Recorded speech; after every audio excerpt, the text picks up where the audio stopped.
Je soutiens le camp républicain et Benny Gantz. C'est pas que j'aime particulièrement Benny Gantz. D'abord, c'est un parti de centre-droit, donc avec lequel je peux me reconnaître. Je suis pas d'accord avec toutes les positions du parti, mais c'est en tout cas plus proche de mes positions que tout autre parti qui a une chance de passer actuellement. Et aussi parce que c'est le seul qui peut former un gouvernement. Netanyahu ne peut pas avec 59. Évidemment, Lapid ne peut pas, mais Gantz est apprécié de tout le monde, à la fois de gauche, de centre et de droite. Les ultra-orthodoxes sont prêts à former un gouvernement avec lui. Ils ne le disent pas parce que c'est la campagne, mais ils l'ont dit avant. Si Netanyahu n'a pas 61, ils n'ont pas envie de rester dans l'opposition.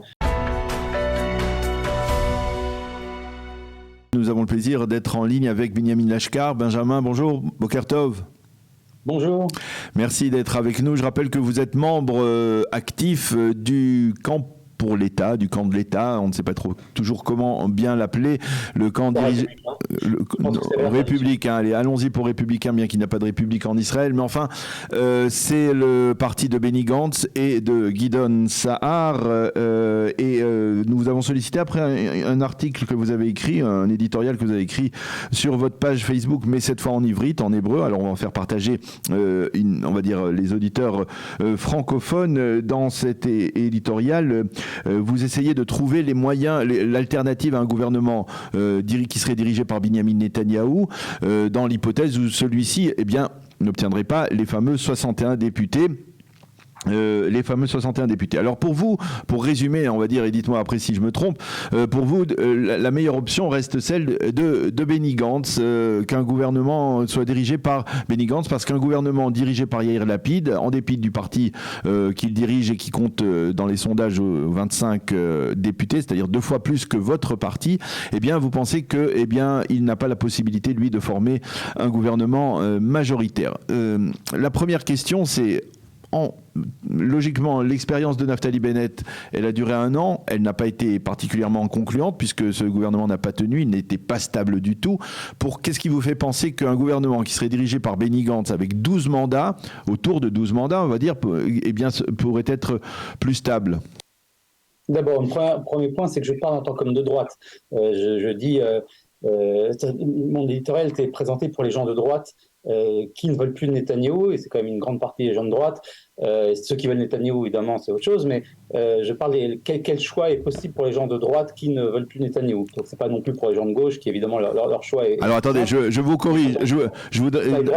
Non, parce que vous dites une grande partie des gens de droite qui ne veulent pas de Netanyahou, et c'est la majorité des gens de droite. Je ne sais pas comment vous faites votre calcul, mais Netanyahou, malheureusement, c'est incompréhensible, mais le fait est que pour des raisons tribales, puis juste par habitude ou pour d'autres raisons comme ça, le fait est que beaucoup de gens de droite, si la droite voulait Netanyahou, il aurait 75 mandats. Le fait est qu'il y a 25%, 30% de la droite qui ne veut pas de Netanyahou.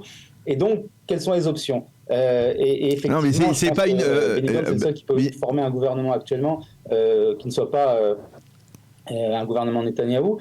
C'est pour ça d'ailleurs que je suis d'accord, 12 mandats, c'est pas assez, il faudrait qu'il ait au moins 15, à mon avis, pour une question de maritime. Ouais, pourquoi 15 et pas... Pourquoi 15 L'expérience de Bennett, c'est avant tout parce qu'il n'a pas su contrôler son parti et parce qu'il a mal choisi les gens. Quand on prend des gens comme Silman ou Chikli, qui sont des opportunistes sur lesquels on ne peut pas compter, évidemment, c'est eux qui ont fait tomber le gouvernement. C'est pas le fait qu'il avait 6 mandats, c'est le fait qu'il n'a pas su contrôler son parti. Il aurait contrôlé son parti, le gouvernement a 62 mandats et aurait continué jusqu'à aujourd'hui. Je pense qu'effectivement, il vaut mieux, pour des raisons politiques et des raisons de visibilité publique, reposer sur au moins 15 mandats. Je rappelle que Netanyahou avait juste 18 mandats en 2014 et qu'il a été Premier ministre sans problème.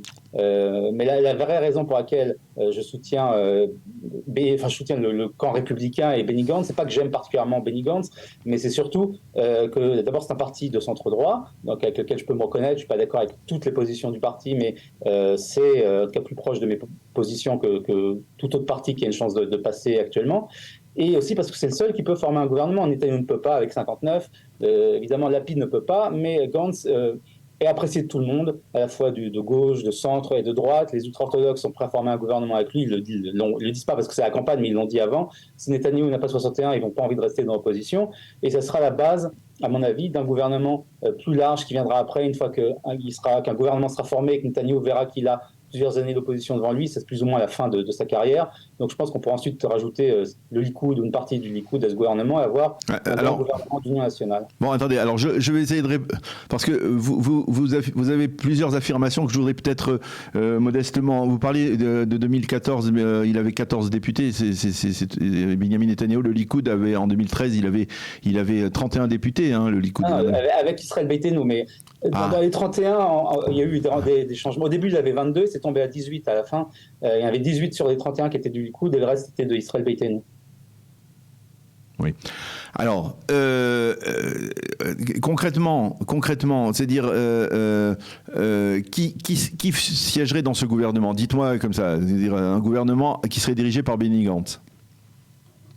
Ce sera plus ou moins la coalition actuelle, peut-être sans Ram. Et les outre. Non, il faut faire le calcul. Comment on arrive à 61? Le calcul dépendra des résultats. Il y a encore un mois de campagne et on a souvent des surprises. Je rappelle que on va sur la base des sondages actuels. Les sondages actuels, même avec les sondages actuels, je pense qu'on peut former. Il y a un gouvernement un peu limite qui se forme si on prend l'actuelle coalition plus les ultra-orthodoxes, en enlevant peut-être Ram. J'ai pas les chiffres. Non, mais vous voyez les orthodoxes siéger. Soyons logiques, Benyamin. Vous voyez les orthodoxes siéger avec Lieberman aujourd'hui. Il n'y a pas la moindre discussion là-dessus. Ils l'ont dit plusieurs fois déjà, en privé, en public, ensuite ils sont revenus un peu en arrière pour pas gêner Netanyahou parce qu'il y a la campagne. Mais ça, c'est clair. Les ultra-orthodoxes ashkénazes iront avec Benny Gantz, ils iront pas dans l'opposition encore des années, avec Lapid Premier ministre, il n'y a aucun doute là-dessus. Et je pense qu'on peut faire. Il n'y a pas de discussion. La deuxième chose, c'est qu'est-ce qui va se passer au Likoud. Je pense qu'il y a de plus en plus de gens qui en ont marre là-bas. Enfin, c'est pas que je pense, je sais, je connais, j'étais là-bas pendant 20 ans, je les connais personnellement. Et je pense qu'il est clair que cette fois, si vraiment un gouvernement se fait, en plus avec les ultra-orthodoxes, il y aura soit une révolte, à mon avis, elle a peu de chance, soit des gens qui vont, au moins 4, mais beaucoup plus que 4, qui vont quitter et qui vont aussi rejoindre le gouvernement. Peut-être pas tout de suite, ça prendra quelques mois, mais c'est ce qui va se passer. Il se peut aussi que Netanyahou parte de lui-même. N'oublions pas que tout ce que veut Netanyahou, à la fin, c'est être Premier ministre pour faire un deal sur son procès en position de Premier ministre. Il n'a pas l'intention de régner encore quelques années, il veut juste ne pas aller en prison et faire un deal qui soit bon. Il pense qu'en étant Premier ministre, il aura un meilleur deal. C'est toute l'affaire de Netanyahou. Donc là, il va partir prochainement, en particulier s'il perd les élections. Donc je pense que une partie du Likoud rejoindra quelques mois après. Vous êtes déçu par les résultats de votre parti, du camp républicain qui stagne à 12 mandats. On aurait pu penser que l'arrivée d'Azenkot aurait pu faire augmenter ces données, mais finalement rien du tout. C'est-à-dire c'est même à peine le total des deux partis séparés. Alors, j'appelle à voter pour ce parti pour des raisons essentiellement stratégiques. Et aussi parce que c'est le plus proche de moi, mais ce n'est pas mon parti exactement pour l'instant. Je ne suis pas un soutien de Benny Gantz ni d'Eisenkot. À la base, je soutiens Guidon Saar et le parti Tikva Hadasha. Évidemment, je pense que ce parti mériterait plus et je pense qu'il va avoir plus. Je rappelle qu'aux dernières élections, il y a plusieurs partis qui étaient à 2-3%, comme le Parti travailliste et même Gantz lui-même ne passait pas le seuil d'éligibilité. À la fin, ils ont fait 8 et 7. Donc, au dernier moment, il peut se passer beaucoup de choses. On a vu ça aussi pour le Likoud dans le passé, qui était à 22 en 2015 et qui a fini à 30 dans les 3 derniers jours. On verra. Je pense qu'il faut juste 2, 3, 4 mandats supplémentaires pour qu'il soit vraiment en position de former un gouvernement stable. Même à 12, ça sera possible. Ça sera plus problématique, mais c'est possible. Mais c'est pas très important. À la fin, ce qui est important, c'est de pouvoir arriver à 61 avec les ultra-orthodoxes, et donc ça dépendra aussi des résultats des élections. D'une manière ou d'une autre, on se pose la question, parce que Naftali Bennett a disparu, en fait, grosso modo, de l'échiquier politique israélien. Guidon Saar, honnêtement, on a aujourd'hui beaucoup de mal à le voir à droite. Est-ce que, je pose la question très clairement. Pardon. Il est de droite. Oui, disons qu'il est de droite. Il est de droite dans un parti de centre-droit. Oui, ou de centre-droit, mais c'est pas ça la question. Est-ce que Guidon Saar, une fois que Netanyahou s'en va, est-ce que Guidon Saar réintègre le Likoud? Où il se situera dans l'échiquier politique israélien? Une fois que Netanyahou sera parti, j'en sais rien, on verra à ce moment-là. À mon avis, le Likoud va se scinder. Parce qu'on a le sentiment que tous ceux qui ont participé au gouvernement actuel, eh bien, ne sont plus vraiment des gens, on va dire, que l'on peut qualifier véritablement idéologiquement de la droite israélienne, parce que si... Non, mais c'est l'inverse. Je pense qu'il y a une grosse confusion là. Ce que vous appelez la droite israélienne n'est pas de droite. Okay, les ultra-orthodoxes ne sont pas de droite, ce sont des gens qui sont parmi les plus à gauche qu'il y a dans ce pays. Ils sont, sur le point de vue économique évidemment, ce qui est quand même dans la plupart des pays comme ça qu'on classe les gens. Mais c'est plus vrai ça, Benjamin, c'est plus vrai, vous le savez que c'est plus vrai. Dans ce pays plus à gauche que Hadash. Benjamin, vous savez que c'est plus vrai. Les territoires, je rappelle que les orthodoxes sont prêts à un État palestinien, donc c'est pas des gens de droite non plus. Benjamin, vous savez que c'est plus vrai, vous savez que c'est plus vrai. Plus à gauche sur tous les plans que le camp républicain. Le parti Netanyahou aujourd'hui est plus à gauche que le parti dans lequel je me trouve aujourd'hui. Sur Benjamin, sur tous les plans que vous voulez. Donc il faut arrêter de parler, de donner des leçons sur qui est à droite et qui n'est pas à droite. Aujourd'hui, la droite, c'est... Non, mais Benjamin. Appellent de droite, qui est ce qu'ils appellent la gauche, toute personne qui n'aime pas Netanyahou, mais ils n'ont rien de droite sur le plan idéologique. Il n'y a aucune droite idéologique en Israël, malheureusement, aujourd'hui. Même Smotrich, on va dire que Smotrich est de droite. Et donc la droite, c'est Gideon Sa'ar. Mais c'est tout. Et donc la droite, c'est Gideon Sa'ar. Je n'ai pas dit la droite, c'est Gideon Sa'ar. J'ai dit Gideon Sa'ar est de droite. Non, parce que quand vous dites, c'est un parti populiste qui n'a à peu près aucune position qu'on peut qualifier de droite sur aucun sujet. Donc, mais c'est la droite parce que aujourd'hui en Israël, la politique est tribale. D'ailleurs, c'est pareil à gauche. La gauche aussi est extrêmement tribale. Je ne vais pas dire le contraire. Malheureusement, c'est la situation dans laquelle on est. Et je pense que c'est dû en grande partie à la présence de Netanyahou qui rend les gens fous. Donc, c'est pour ça que pour moi, la priorité, c'est de se débarrasser de Netanyahou pour revenir à la normale, pour revenir à la rationalité, d'avoir une vraie droite, une vraie gauche, un vrai centre, et qu'on puisse retourner sur une politique qui soit basée sur les politiques, sur qu'est-ce qu'on fait pour ce pays sur le plan des territoires, sur le plan économique, sur le plan des rapports entre l'État et la religion, et on pourra revenir au vrai sujet. Et une fois qu'on sera débarrassé de toute cette folie. Le Likoud aujourd'hui est un parti néo-marxiste qui est obsédé par des questions de race, par les questions de racisme. Enfin, c'est eux les racistes d'ailleurs. Ils sont persuadés ils sont anti-Ashkenaz, moi-même séfarade, comme vous savez. Et donc, je trouve ça complètement fou ce qui se passe au Likoud. Ils sont passés à gauche économiquement. Je rappelle que le Likoud, c'est le seul parti qui a donné des territoires, donc il faut quand même arrêter de se présenter comme un parti. Non, mais Benjamin, vous faites de la démagogie là. Vous faites de la démagogie parce que non. Benjamin,